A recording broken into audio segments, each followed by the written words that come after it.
Hey guys, what's going on? It's Modern here, back with another episode of Road to the Top. While we're waiting to queue up for a battle, I just want to say thank you guys for the positive feedback on the last video for the QR codes video. I know I got that one out pretty quick. I think it was like an hour after the update, but I just quickly realized that it was up and I had trouble getting it done, and I was thinking, yeah, people probably want some sort of guide on how to set this up. Not to mention, it's sort of obscure to get to on the site because you can't just go and click straight on QR teams. You have to actually go into your player profile and do things. So, hopefully, you guys like that. Obviously, I got a lot of positive feedback on the video. That's why I'm saying thank you. First opponent, Lele, Feeney, Fatty Chomp, Pori Z, and Klefki. So Klefki sucks to play against here, just because it's not fun to play against at all. Porygon Z is also not fun to play against at all. On the bright side, though, I actually have a pretty solid lead, I think. Just because, if you don't know, Tapu Koko's carrying the Farium Z, so I can one-shot Garchomp with a Z move. And then Arcanine on my team is a bulky Arcanine with Snarl, so I can just go for Snarls against his Feeney and Lele if I win speed ties or whatever. And from the looks of it, he doesn't have a good answer to Celesteela, so I'm probably just going to bring that as well. It's also a really good way to help deal with his Feeney just in case if he gets set up. The real question is what I'm going to bring in the back, because I probably want to bring something that helps a little bit with everything on his team, I guess. Now, if I bring Lapras, that's good against Feeney, slightly good against Chomp, a little bit good against Celesteela. Gengar is good against Lele and Feeney. Yeah, let's just go with Lapras, because, my thought process there was, I don't want to set up Gengar against his, Celesteela for a couple of reasons. Even though he can go and, like, Leech Seed my Lapras, I don't want to go 1v1 against his, I don't want to go 1v1 against his Celesteela with Gengar, or not 1v1, just in general, because let's say I'm in a position where I, what is it? So, let's say I have like 2 Mons left and he has Celesteela, and I, even though I have 3 Mons that can sort of deal with it, just a hypothetical scenario. I don't want him to get a free boost off of Gengar at any point. Not to mention that we don't, we're not in a very particularly good position to, what is it? Oh my god, I'm losing track of my thoughts because I'm also trying to think of the match. Okay, so his Celesteela, if he could get a free boost off of Gengar, could be very threatening. Like, if he got a special defense boost, the fact that my Koko is not very offensive would hurt me a lot. That's what I was thinking of. Straight off the bat here, I'm really scared of his Porygon Z, because Porygon Z has a lot of different sets, and in this particular case, I literally have, like, no idea what he could be. I'm just going to go for a Nature's Madness and a Snarl straight off the bat. I could double protect, predicting him to have like a... oh, and he's fast. He's Scarf, actually, so that's interesting. Good thing that I went for the Snarl here. But anyways, I was going to say, if he's like a Z move, like Breakneck Blitz, then a double protect would have been good. But if he was the setup Z move with Conversion, then Snarl would have been the better play here. Not to mention, it also lowers Feeney's special attack too, so let's say he's a Choice Spec set. Maybe he's running something similar to Sage and Park's team, where he had the Choice Specs Feeney and the Scarf Porygon Z, which is what it looks like he has here. Then it would set me up for a good position here. Oh my god, and I actually just realized I survived with Koko. Well, I'm going to play it safe. I'm probably just going to double switch out here, I think. I'm going to switch in Lapras for Koko and Celesteela for Arcanine. Just because there's a good chance he might try to double into Arcanine right here, and Celesteela would take the Tri-Attack better than Lapras, probably. And I doubt that he's going to switch out either of his Mons. Maybe he'll switch out Porygon into something, but he really, just looking at his team, he really doesn't have a good way to deal with either of these Mons in the first place. Now if he... Oh, and he actually targeted the Coco. Interesting. Maybe... Okay, so he just wanted to go for the single target. We heal off the damage from the tri-attack, which is nice. Hopefully we don't get... well, not getting hit's pretty good, but I was going to say accuracy drop would be detrimental here. But now we're actually in a pretty good position because we have a lot of different plays. Now this Celesteela is not the standard Leech Seed set. It's a more offensive Heavy Slam set. And since I'm a little bit more scared of his Porygon Z than anything, I'm probably just... Yeah, I'm just going to double into Porygon Z with Freeze Dry and Heavy Slam. If he switches his own Celesteela into Porygon Z, that's still fine. He actually switches into Garchomp, so we're going to get a knockout here with Freeze Dry. And he also withdraws Tapu Fini, I'm assuming, into Lele. Okay. Okay, so yeah, we're just going to KO the Chomp out right here. It's like I said, he didn't really have a good way to deal with these things. Plus, he really wasn't going to do any damage with Tri-Attack anyways. And yeah, we're just going to pick up a double knockout. We're going to take a little bit of rough skin, but that's completely fine. Freeze Dry, obviously going to pick up the knockout here. Now, another thing that's worth mentioning is my Celesteela is Wakan Berry, so if he happens to have Thunderbolt on either his Porygon Z or his Tapu Lele, I'm going to be able to take one of those pretty well. Okay, and he just brings in Porygon Z, so I actually think I'm in just like... Oh, he's Download!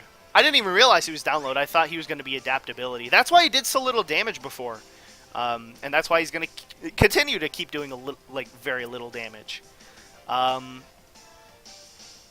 I mean, I see no reason not to just go for Freeze Dry and a Heavy Slam here. If he has Thunderbolt on Porygon, then I'm pretty sure a Freeze Dry plus a Hydro Pump can KO him. And he just protects with Lele. So yeah, like I said, if he goes for Thunderbolt, I have the Wakan Berry at the very least. He actually goes for Hyper Beam, so he's going to be locked into that and unable to attack the next turn. And that doesn't even do half the Lapras. Lapras is so bulky. Of course, I am Assault Vest Lapras.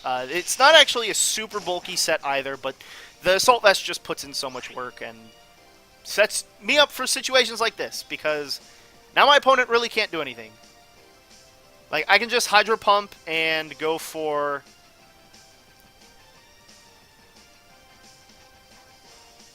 I mean, I could be greedy here. Yeah, he can't switch out his Porygon Z, so... Like, what can I really lose in this situation? If anything, I think I should Freeze Dry Lele and Heavy Slam Porygon Z because I get the boost. Plus, I don't want to risk missing a Hydro Pump, just because Freeze Dry didn't look like it would finish up the damage, and I can't finish him off with Ice Shard because of the Psychic Terrain. Of course, he did get rid of his own terrain right here with the switch, and Freeze Dry is actually going to deal super effective damage to Fini as well, so yeah, this match is over.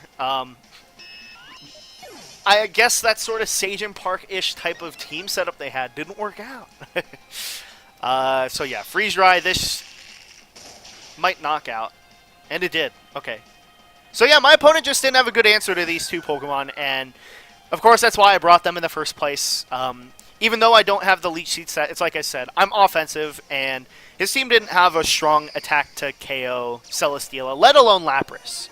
And honestly, I'm actually pretty glad that I didn't bring Gengar, because it's like I said, if he would have had, especially since he was the Choice Scarf Porygon, if he would have broken my Sash earlier in the match, that could have just straight up, lost me the game.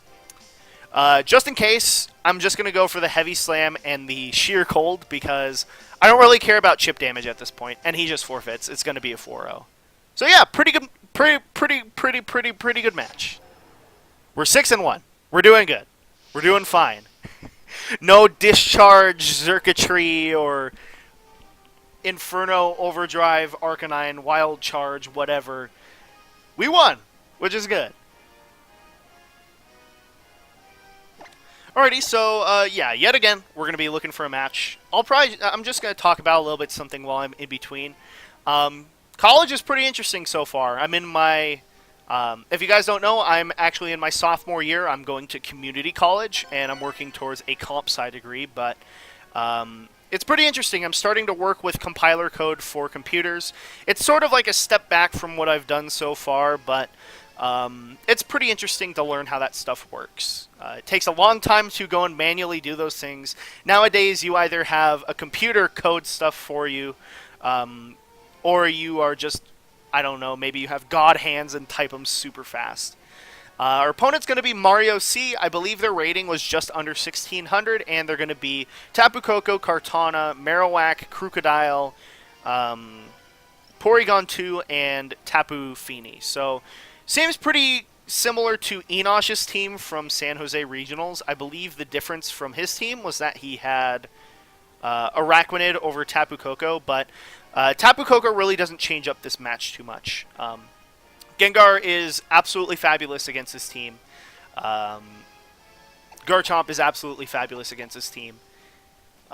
Yeah, no, all in all, I have a pretty good matchup against this team. I'm going to go Tapu Koko Gengar lead.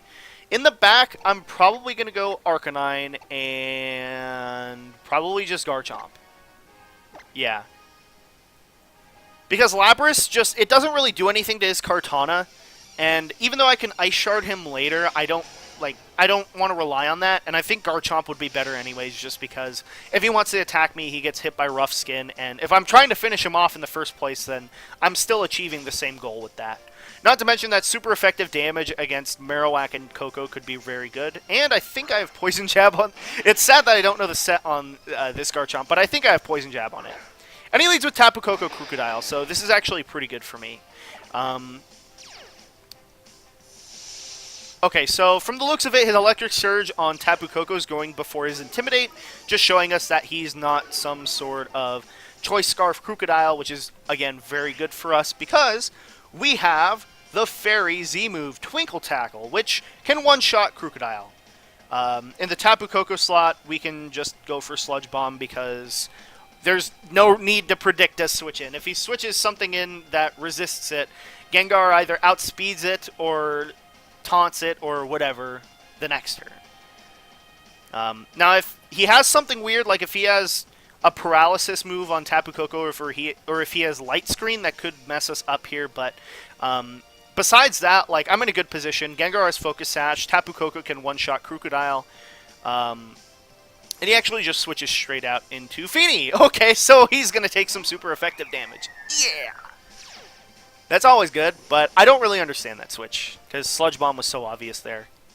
Maybe if he's Focus Sash and he just wanted to attack into himself, I could see that, but I'm bulky Tapu Koko, and I'm Focus Sash Gengar, so the next turn I can just go for a Sludge Bomb and Dazzling Gleam, or whatever I want, really, and that's just a really good position for me, because everything's getting damaged so much.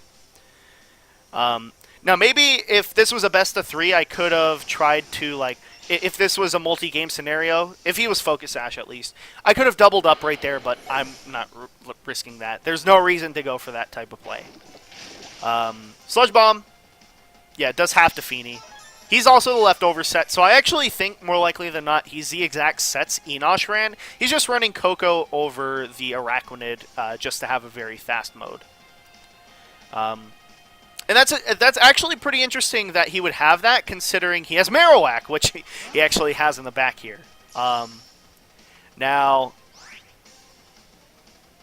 yeah, I'm completely unafraid right here. I can just go for a Dazzling Gleam and a Shadow Ball, I think.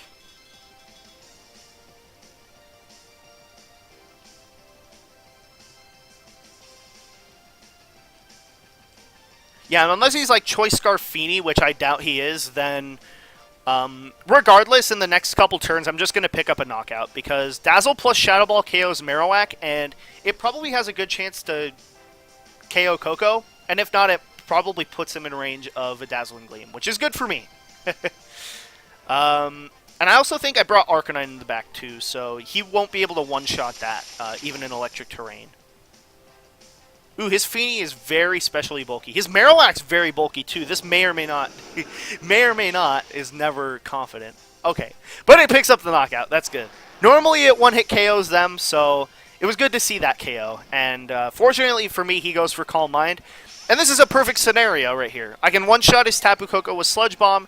I can get the electric terrain up from his Tapu Koko the next turn. And barring any like weird critical hits or anything, like maybe he, I don't even know what he could do. Maybe if he has something weird on Tapu Koko that could, like, flinch me or hacks me out somehow, maybe he can do that. But in this position, the match is just locked up. My opponent had a really bad turn 1, so to speak. He switched into Sludge Bomb, and I could just Shadow Ball his Marowak the next turn. So yeah, Thunderbolt, Sludge Bomb, game over. Forfeit, 2 4-0s, 2 4-0s, spoiler alert. He goes for the Protect, so maybe he's just trying to get a Paralysis on the Gengar or something. But he has Volt Switch, so never mind. And he's Life Orb too, so yeah, no, maybe he was. Oh, I thought that was a Shadow Ball for a second. Maybe he was running like the Nature Power set with Moonblast. I might explain why he comboed it with Feeny a little bit more, but yeah, the game was locked up literally turn 1. The fact that they switched out, like they didn't even go for Volt Switch. They switched out their Tapu Koko into Feeny, and Sludge Bomb hit them for over half. So they pretty much did nothing for the turn, and I just gained all the momentum out of it because I one-shot their Crocodile. I think in those situations, because I see that happen a lot, like it's not just playing on low ladder here, it happens a lot at, like on other people's channels especially, I've been noticing this, but a lot of people just don't really know how to switch effectively or lead effectively. Maybe I'll make a video on that. I mean, obviously you guys liked the last guide videos that I've put out, so maybe that could be an interesting video for the future. I'm just spouting a couple ideas because it's stuff that I see people doing that really is avoidable, things that you could not do and then just win matches by not doing them. Okay, and I think I'm actually going to do a third battle. That last one was very quick, and although you guys tend to like the shorter videos, I want to keep my videos at around 20 minutes. That doesn't have anything to do with like YouTube's policy for partners or whatever. 10 minutes would be good enough. No, I'm just joking around. Ooh, and this is a pretty interesting team now. Pretty standard looking. The Koko, Garchomp, Celesteela, and Arcanine are very, very, very, very standard. But the Whimsicott's pretty interesting. They're probably running some deal with Nature Power again, where they can go for Moonblasts with the Feeny and Thunderbolts with the Koko. Excuse me, but yeah, like this is actually a pretty good matchup in my opinion. Just because, like, Koko can KO his Chomp in one shot. I can survive an Earthquake and whatever. If anything, I'm just confused on what to bring on my other slot, because... So I could lead Arcanine. I could go for Snarl straight away. I have an option if he leads, like Whimsicott, Feeny. I can just go for Fire Attack, or maybe like a Snarl, or Nature's Madnesses, or whatever. I can sort of ignore Whimsicott. But just in case if he leads something sort of awkward, I can take advantage of it. I can Snarl his Koko and stuff for later in the match. Garchomp's coming in the back just because it hits 2 of his Pokemon super effectively. Actually, 4 of them. And again, we're in a pretty awkward position because Gengar, Lapras seem good. I actually think I'm going to go for Celesteela. From the looks of it, his team relies a lot on spread attacks to beat Koko, so my hope is that I can get a little bit of use of Wide Guard and Celesteela, you know, isn't useless for a match. This is also pretty cool because I think this is the first episode in a while where I've actually featured all of the Pokemon on my team in one episode. So he leads with Whimsicott and Koko against my Tapu Koko and Arcanine. Actually a pretty good lead matchup for me too. So yeah, this is still pretty interesting though because there's a lot of things that could go wrong if I don't play this correctly. So the Whimsicott is most likely going to go for either like a Fake Tears or a Tailwind. I would imagine he'd go for Tailwind. Now, I think I want to play it safe against the Fake Tears sort of play though. I'm just going to go for a Dazzling Gleam and... Could I switch into Chomp? I probably don't want to switch into Chomp. Yeah, and I'll just Protect with Arcanine. Now, it's like I said, I want to prevent a potential Fake Tears play, and I think regardless he's going to attack into Arcanine right here. I'm almost certain he has a Z-move on one of these two Pokemon too, so I'm just playing a little bit safe around those. And he does reveal the Z-move, so thankfully I protected here. And it's going to be the electric Z-move coming from Whimsicott, so yeah, it's going to be the nature power shenanigans that we were talking about.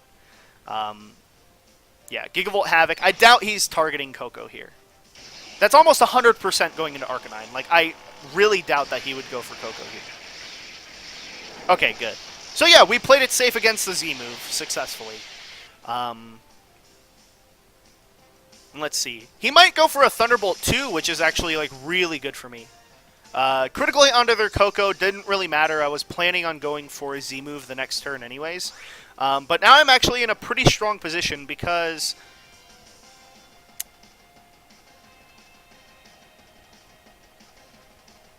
Yeah, because... I don't know. I'm not sure if I want to go for the Z-move or not.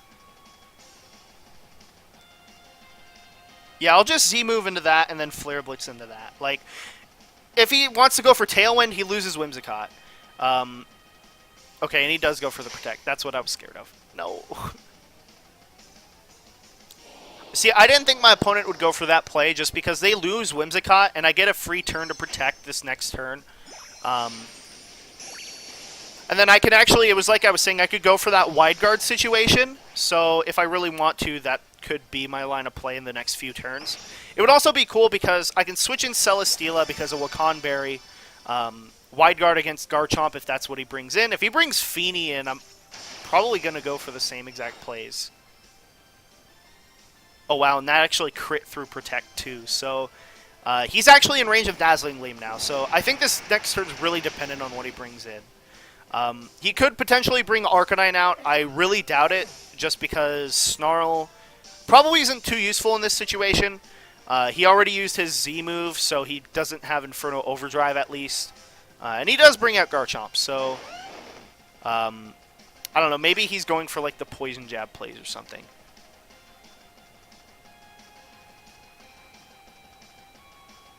Yeah, I'm just going to protect Koko and switch in Celesteela. It was the play I was talking about. And he actually switches out Koko, so that's really good for me. Celesteela is going to come in.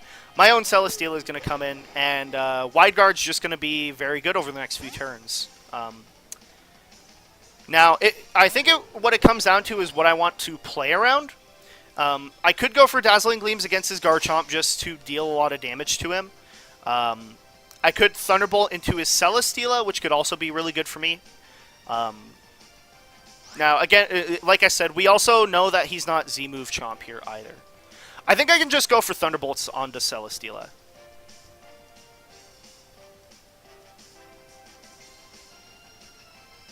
Like, he might go for a Leech Seed or something onto me, but, like, I don't really care about that. I think going for damage here is a lot better. And he just goes for Earthquake again, so that's also really good. He may or may not be a Z-move, or sorry, not a Z-move. He may or may... That's Choice Spec Celesteela. I was going to say, he may or may not be Choice Band Garchomp here, but